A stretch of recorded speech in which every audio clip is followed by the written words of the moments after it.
अस्सलाम वालेकुम, welcome to पैसा बोलता है विद अंजुम इब्राहिम। ख़वातीन हज़रात, हमारे जैसे देखते हैं हम हर शय की कीमत बढ़ रही है। जब कीमत बढ़ती है बिकॉज़ ऑफ जो सप्लायर्स होते हैं वो आउटपुट को या जो मार्केट में उनकी प्रोडक्ट होता है उसको कम करके ताकि प्राइसेस बढ़ें, जब वो होता है या कोलूजन होती है तो तब कंपटीशन कमीशन ऑफ पाकिस्तान हरकत में आती है। आज हमारे साथ चेयरपर्सन हैं कंपटीशन कमीशन ऑफ पाकिस्तान के, हमारे साथ हैं राहत कोनैन हसन। राहत, मैं आपसे सबसे पहले ये सवाल पूछना चाहूँगी कि आप ने रेड्स भी काफ़ी किए हैं, गालिबन इस साल 7 किए हैं, तो उसका क्या नतीजा निकला है? Have prices come down? और किस किस सेक्टर्स पे आपने रेड्स किए? अंजुम, मैं थोड़ी सी क्लैरिफिकेशन चाहूँगी इसमें, ताकि हमारे सार्फिन को ये चीज़ क्लियर हो जाए कि मुसाफ़क़ती कमीशन करता क्या है। हमारा रोल असल में प्राइस कंट्रोल करने का नहीं है, मगर जब कलूजन होती है, जहाँ कलूजन होगी, कहाँ गठजोड़ होगा, वहाँ पे जो है जब सप्लायर्स इकट्ठे मिलकर उसको, अगर वो इकट्ठे मिलकर के ऐसा कर रहे हैं और आपस में कोलैबोरेट कर रहे हैं तो फिर ये हम आ जाते हैं। लेकिन अदरवाइज प्राइसेस ऊपर होती हैं, नीचे होती हैं। कई लोगों का ये ख्याल है कि कंपटीशन कमीशन का ख्याल प्राइस कंट्रोल है। प्राइस कंट्रोल तो नहीं, लेकिन इंटरवेंशन होती है जहाँ पे कार्टलाइजेशन हो। हमने जो एक साल जब से मैं चेयरपर्सन बनी हूँ, हमने उस साल से अब तक 7 सर्च एंड इंस्पेक्शंस किए हैं। मैं फिर रेड नहीं कहूँगी क्योंकि हमारे लॉ में ये सर्च एंड इंस्पेक्शन है जो हम वारंट ले करके जाते हैं। अपना वारंट किस सेक्टर्स में थे? स्ट्रिक्टली स्पीकिंग हमारी अपनी ऑथराइजेशन होती है। बहुत सारे सेक्टर्स में किया है जी। बैंक में किया है, लिंक 1 के, फिर अभी हमने बैंक का क्या केस है? If you could quickly. हाँ, मैं आपको जल्दी से बता देती हूँ। उसमें ये है कि सारे बैंक्स जो हैं वो लिंक 1 के जो मेंबर्स हैं, जैसे एमनेट है और लिंक 1 है, अगर हम ATM विड्रॉल करते हैं तो वो 15 रुपये चार्ज करते हैं। हर ATM विड्रॉल का 15 रुपये लिंक 1 के जितने मेंबरान हैं। हमें जब हमने इस पे इंक्वायरी प्रोब इनटू किया तो हमें ये पता चला कि ये आपस में इन्होंने रेट लिखा हुआ है कि सेटलमेंट के कितने पैसे होंगे, लिंक 1 कितने पैसे लेगा और जिस बैंक की मशीन इस्तेमाल हो रही है वो कितने लेगा। हमारी ये अंडरस्टैंडिंग है, अभी इस पर तहकीकात हो रही हैं और इंक्वायरी हो रही है, लेकिन प्रमा फशाए ये हमें लगता है कि भाई अगर एक बड़ा बैंक है और एक छोटा बैंक है, एक की 50 मशीनें और एक की 2 मशीन है, तो कम से कम सर्विस देने के हद तक तो उनका कॉस्ट में फ़र्क होना चाहिए। ये कैसे मिलकर डिसाइड कर लेते हैं कि हम सारे एक ही रेट लेंगे? तो ये आ गया कलूजन आ गया, यानी इकट्ठे मिलना। बिकॉज ये लगता है जैसे कि सर्विस पे आपस में मिलके करें, चाहे इंटेंशनल हो या ना हो। वैसे मैं ये ज़रूर कहूँगी कि लिंक 1 ने कोऑपरेट बड़ा किया था जब हमने सर्च एंड इंस्पेक्शन की, उन्होंने रेजिस्ट नहीं किया। कुछ ऐसी हैं कंपनीज जो बड़ा रेजिस्ट भी करती हैं, जैसे हमने जब पावर इक्विपमेंट जो मैन्युफैक्चर करते हैं जैसे स्विच गियर है, मीटर है, इन कंपनीज़ पे किया और एसोसिएशन पे नहीं किया। लिंक 1 एसोसिएशन है, इन कंपनीज़ पे किया तो बड़ी रेजिस्टेंस थी।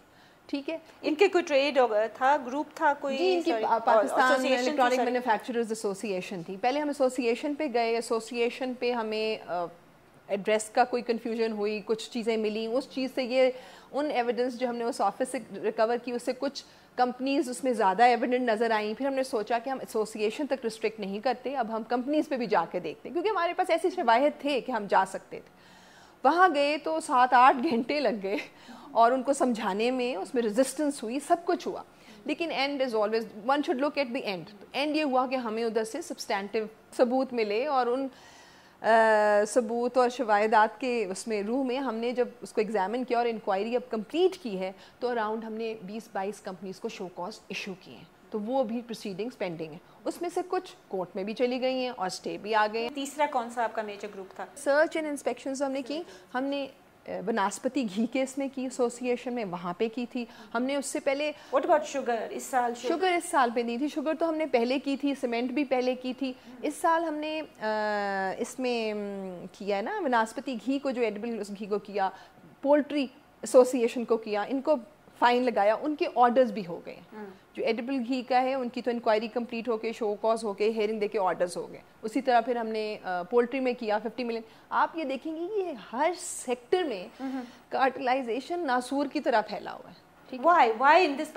Because बाहर मुल्कों में तो ये होता है ना जी कि कंज्यूमर आइटम्स में कोलूजन नहीं होता, ये मतलब है कि वो कहते हैं मार्केट प्राइस सेट करती है, बट पाकिस्तान में शुगर ले लें, सीमेंट ले लें, दीज आर कंज्यूमर आइटम्स जिसमें नॉर्मली नहीं होता। इसका पहला जो मेरी अगर ज़ाती तौर पे आप पूछें तो ये है कि हमें ये पता ही नहीं है कि ये नासूर है।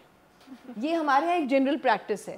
اور وہ جو ہم کہتے ہیں نا برادرانہ حقوق ایک دوسرے کا خیال رکھنا کہ وہ بیچارہ تو بزنس سے ہی نکل جائے گا, بھوکا مر جائے گا, اس طرح کی بھی سوچ نظر آتی ہے.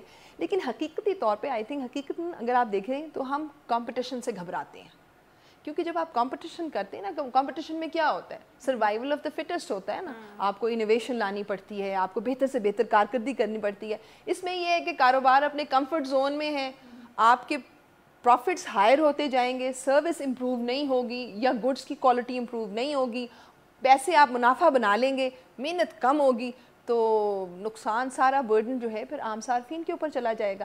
تو اس میں دو پہلو ہیں, ایک تو یہ بھی ہے کہ لوگوں کو پتہ نہیں ہے شاید صحیح طور پہ کہ اس کے کیا نقصانات ہیں, اور دوسرا ان میں سے وہ جو ایک خواہش ہے نا کہ آپ محنت کر کے اس پہ کمپیٹ کر کے اپنی پروڈکٹ کو منوائیں, وہ شاید اس کے لیے اس ٹف اس میں جانا نہیں چاہتے, کمفرٹ زون میں رہ کر کے لوگوں کو زیادہ آسان. اور وہ پھر ٹریڈ ایسوسیشنز فورم بن جاتی ہیں فار کارٹلائزیشن. انفارچونیٹلی جی ہم نے اب تک 45 کیسز کیے ہیں, آلموسٹ 45 پہ آرڈرز ہو چکے ہیں, اور ان میں جتنے بھی کارٹلائزیشن کے ہیں ان میں انویریبلی ہم جس ایسوسیشن میں گئے ہیں نا ہمیں بالکل سامنے نظر آتا ہے. ایسے کئی دفعہ ہم باہر جورسڈکشنز میں جا کے جب یہ شیئر کرتے ہیں کہ بھئی ہمیں اس طرح کے ثبوت ملے تو لوگ ہنستے بھی ہیں, کیونکہ کوئی تو ایک ایسا بھی کیس تھا ایڈورٹائز کیا جا رہا تھا کہ اتنی پرائس فکس کرو. With that, let's take a quick break.